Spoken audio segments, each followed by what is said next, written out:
rappeler brièvement les événements récents. Donc le 17 mars, on a pu constater une montée en puissance des lycées mobilisés et bloqués. On a pu constater qu'il y avait plus d'étudiants dans les assemblées générales et toujours quelques 150 000 manifestants dans une centaine de villes. Quelques jours plus tard, le gouvernement a annoncé de premières modifications relatives au projet de loi travail.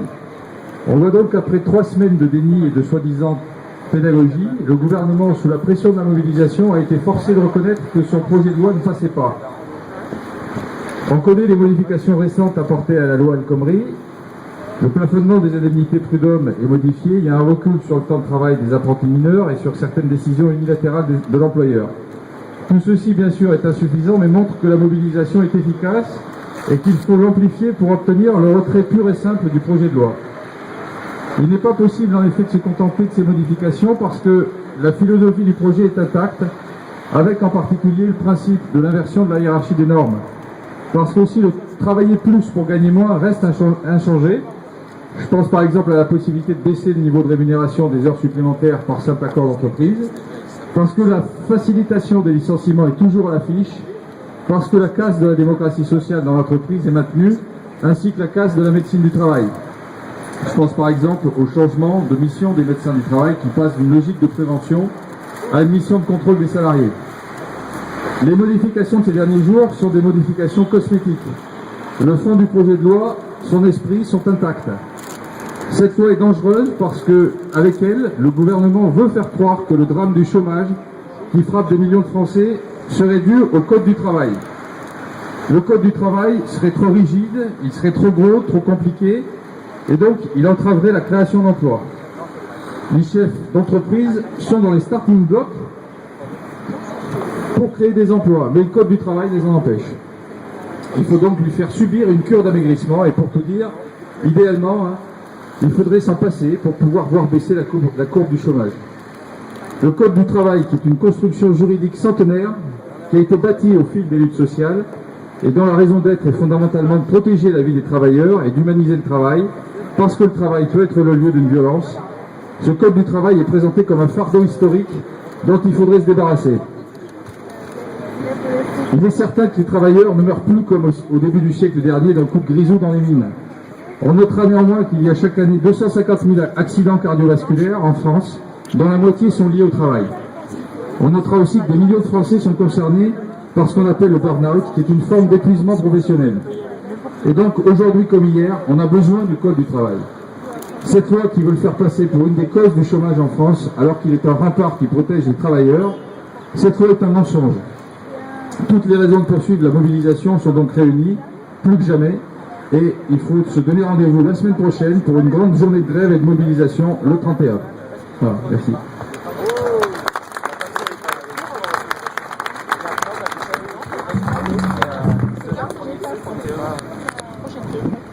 Bien, bonjour à tous. Donc, troisième rendez-vous sur toujours le même thème, la loi travail. Et au dire du gouvernement, du patronat, et depuis quelques années, nous sommes bien d'accord, il s'agit d'un pléonasme, le gouvernement et le patronat, c'est la même chose. Les salariés français ne comprennent toujours pas qu'il faut que nous adoptions une nouvelle forme d'exploitation mondialisée.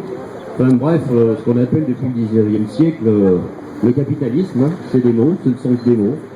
Donc à ce titre-là, il faudrait que les travailleurs soient toujours plus flexibles, plus souples, plus agiles, selon M. Gattaz. Et depuis des décennies, les gouvernements successifs, qu'ils soient de droite ou soi-disant de gauche, n'ont eu que cesse d'inventer des contrats toujours plus précaires, de sacrifier des pans entiers de l'économie, on l'a vu dans l'industrie, dans la métallurgie, dans le textile, et tout cela au nom du sacro-saint dogme de l'austérité, seule voie d'une certaine rédemption économique, prônée bien sûr par l'Union européenne, le Fonds monétaire et la Banque centrale, et la CFDT. Alors l'austérité suicidaire, tant économiquement, socialement que démocratiquement, nous le disons depuis des années, et ça se vérifie, hélas, tous les jours. Malgré ce constat accablant, le gouvernement persiste dans le tout austéritaire. C'est quand même le signe qu'il ira jusqu'au bout de sa logique destructrice de tous les droits historiques des travailleurs, mais aussi des citoyens.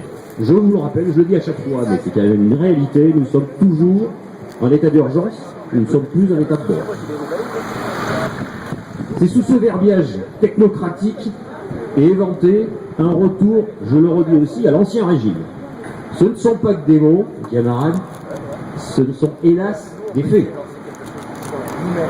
Si la classe ouvrière ne se dresse pas, ce sera vraiment un retour à l'ancien régime.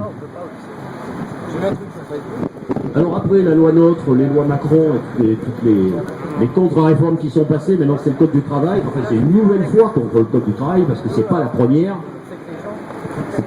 loi qui est censée détruire le code du travail, mais celle-ci elle va bien plus loin que toutes les autres. Et dans ce projet de loi qui a été quand même présenté avec une certaine fermeté par celui qu'on pourrait qualifier du toréador, le Jean Matignon, il a même déjà annoncé dès le départ qu'éventuellement il utiliserait le 49.3. Bon, face à la volonté générale, il a fait un petit pas en arrière, un semblant de négociation et bien sûr au miracle, les propositions de M. Berger ont été acceptées et donc tout ce qui était soi-disant mauvais a été évacué et il ne reste que le bon. Vous l'aurez compris, concernant nos organisations syndicales, que ce soit la CGT, FO, la FSU, Solidaire, mais aussi l'UNEF et le FIDEL, nous ne sommes pas du tout d'accord. Comme l'a dit le camarade précédemment, l'inversion de la hiérarchie des normes, c'est un mot compliqué pour une chose très simple.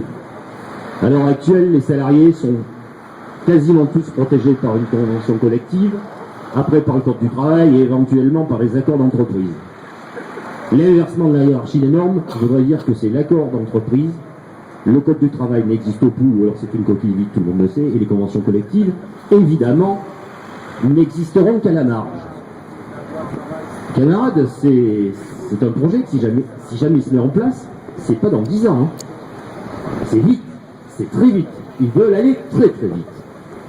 Donc, bien entendu, tout ça est l'objet de manipulation, et on l'a vu encore pour le rassemblement du 17, où les chiffres annoncés disaient que la mobilisation, notamment des jeunes, alors évidemment, Aurillac n'est pas forcément la vitrine d'une ville de jeunes et d'une ville d'étudiants, mais enfin la mobilisation du 17 a été très importante, en tout cas bien plus importante que la mobilisation du 12, instaurée par les soi-disant centrales réformistes, et il a bien été vu au niveau de la presse nationale que tout a été fait pour dire que la mobilisation s'essoufflait. Aujourd'hui, ce n'est pas du tout le cas. La mobilisation est loin de s'essouffler, car ce projet est un pas de plus vers la destruction totale par un gouvernement réactionnaire aux ordres d'un patronat tout aussi réactionnaire, des dernières conquêtes de la classe sociale et de la classe ouvrière, je veux dire, des dernières conquêtes sociales qui datent de 36 jusqu'à 45. Alors les camarades, ils ne doivent pas réussir. Ils ne doivent pas réussir. Ils ne peuvent pas réussir. C'est à nous tous, ensemble, de nous lever, de nous mobiliser pour leur faire barrage. Et la lutte, elle continuera au-delà du 31 mars. N'en doutons pas. Se posera à ce moment la question, secteur par secteur, entreprise par entreprise, de se donner les moyens de bloquer le pays pour la satisfaction de nos revendications. Je pense que d'ores et déjà, nous pouvons y réfléchir. Mais avant tout ça, bien entendu, tous en grève et en manifestation, le 31 mars, le point de rencontre c'est 10h30 devant la préfecture. Nous vous attendons nombreux. Je vous remercie.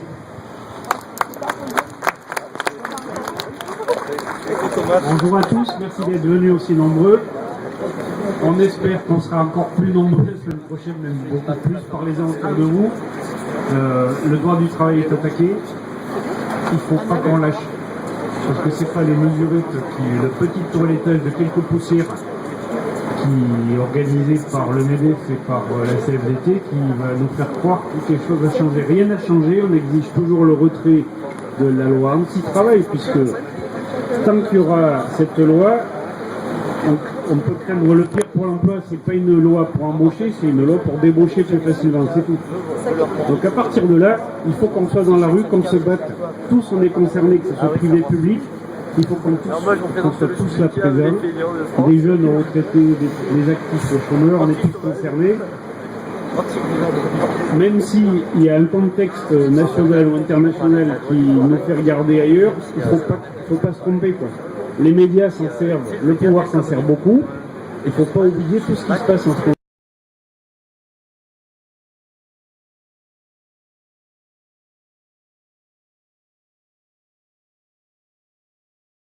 préfecture, après on va se retrouver place des Carmes.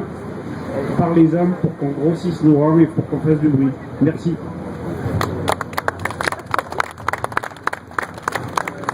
Aujourd'hui, vous êtes là pour lutter contre les violences faites aux employés.